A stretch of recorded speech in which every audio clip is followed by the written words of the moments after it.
Hi guys, welcome back to Shana logs. உங்கள் அனைவருக்கும் வணக்கம். இன்றைக்கி நான் உங்களுக்காக என்ன ரெசிபி கொண்டு வந்திருக்கேன்னு பார்த்தீங்கன்னாக்கா, மலேசியன் ஸ்டைலில் எப்படி ஈஸியாக ஒரு தேங்காய் பூ சட்னி செய்யலாம் அப்படின்றது தான் இன்றைக்கி நான் உங்களுக்காக கொண்டு வந்திருக்கேன். வாங்க இப்போ வீடியோக்குள்ளே போகலாம். ஒரு கடாய் சூடு பண்ணிவிட்டு அதில் 3 குழிக்கரண்டி எண்ணெய் விட்டுக்கலாம்.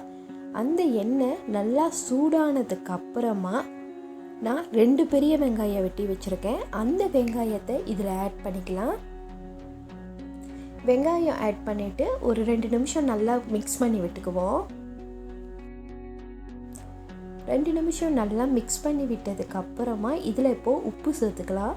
உப்பு பார்த்திங்கன்னா நான் கொஞ்சமாக தான் சேர்க்குறேன், ஏன்னா கல் உப்புன்றதுக்காக கொஞ்சமாக சேர்த்துக்கிறேன்.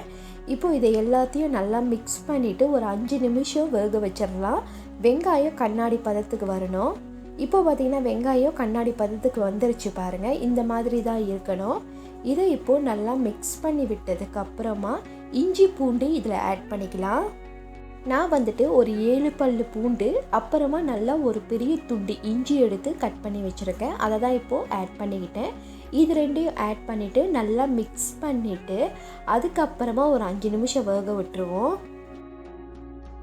இங்கே பார்த்தீங்கன்னா இஞ்சி பூண்டு கலர் எல்லாமே மாறிடுச்சு பாருங்கள். இப்போது இதில் பட்டை மிளகாய் ஆட் பண்ணிக்கலாம். நான் 4 பட்டை மிளகாய் அதோட விதைகளை எடுத்துகிட்டு தான் ஆட் பண்ணியிருக்கேன். விதைகள் இருந்தால் அதிகமாக காரமாக இருக்கும், அதனால தான் விதைகள் எடுத்துட்டேன். இப்போ பார்த்தீங்கன்னா இதை நல்லா நான் மிக்ஸ் பண்ணி விட்டுக்கிட்டேன். பட்டை மிளகாயை நல்லா மிக்ஸ் பண்ணிவிட்டு வேக விட்டதுக்கு அப்புறமா இதில் ஒரு தக்காளி பழம் சேர்த்துக்கலாம். தக்காளி பழம் ஆப்ஷனல் தான், உங்களுக்கு வேணும்னா நீங்கள் சேர்த்துக்கோங்க, இல்லைனா பரவாயில்ல. தக்காளி பழம் சேர்த்திங்கன்னா இன்னும் நல்ல டேஸ்ட்டில் இருக்கும். இப்போது இதை எல்லாத்தையும் இந்த மாதிரி நல்லா மிக்ஸ் பண்ணிவிட்டு வேக விட்டுக்கலாம். ஒரு 5 நிமிஷம் மறுபடியும் நல்லா வேக விட்டுக்கோங்க. இது நல்லா வறுத்தாதான் சாப்பிடும் போது நல்ல டேஸ்ட்டில் இருக்கும். இப்போ பாருங்கள், இது எல்லாமே நல்லா வெந்துருச்சு. அதோட கலர் எல்லாமே சேஞ்ச் ஆகிடுச்சு பாருங்கள். இப்படி தான் இருக்கணும். இப்போது இதில் நான் அரை மூடி தேங்காய் ஆட் பண்ணிக்கிறேன். இந்த அரை மூடி தேங்காய்க்கு பார்த்தீங்கன்னா இந்த பொருள்களோட மெஷர்மெண்ட்ஸ் ரொம்ப சரியாக இருக்கும். இதை நீங்கள் ஃபாலோ பண்ணிக்கோங்க. தேங்காய் பூ சேர்த்துட்டு நல்லா வறுத்து எடுத்துக்கோங்க. இது நல்லா வறுபடணும். அப்போ தான் பார்த்திங்கன்னா சாப்பிட்றதுக்கு நல்ல டேஸ்ட்டு கொடுக்கும்.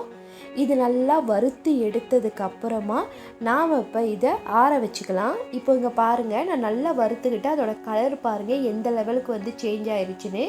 இப்படி தான் இருக்கணும். இதை இப்போ நாம் ஒரு 10 நிமிஷம் இப்படியே ஆற விட்டுறலாம். அதுக்கப்புறமா அரைச்சிட்டு நான் உங்ககிட்ட காட்டுறேன் எப்படி இருக்குன்னு. இங்கே பார்த்தீங்கன்னா நான் கொஞ்சமாக தண்ணி சேர்த்து நல்லா திக்கான ஒரு பேஸ்ட்டுக்கு அரைச்சி எடுத்துட்டேன் பாருங்கள். நல்லா க்ரீமியாக திக்காக இருக்குது பாருங்கள். இப்படி தான் இருக்கணும்.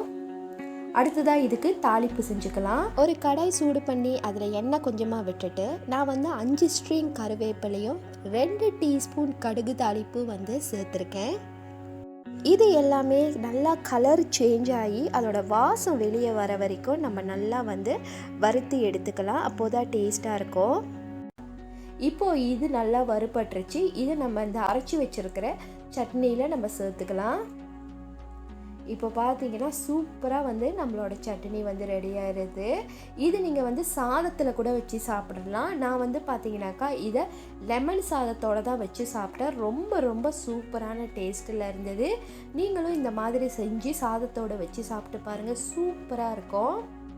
என்னோட இந்த காணொளி உங்களுக்கு பிடிச்சிருந்ததுன்னா லைக் பண்ணுங்கள், ஷேர் பண்ணுங்கள், கமெண்ட் பண்ணுங்கள். அப்படியே என்னோட இந்த சேனலுக்கு சப்போர்ட் பண்ணுங்கள். என்னோட காணொளி பொறுமையாக பார்த்த உங்கள் எல்லாருக்கும் என்னுடைய மனமார்ந்த நன்றி. நாளைக்கு மறுபடியும் சூப்பரான சமையல் வீடியோவில் உங்களை சந்திக்கிறேன். அது வரைக்கும் உங்களிடமிருந்து விடைபெறுவது உங்கள் Shana logs. Bye bye and take care guys. Love you all.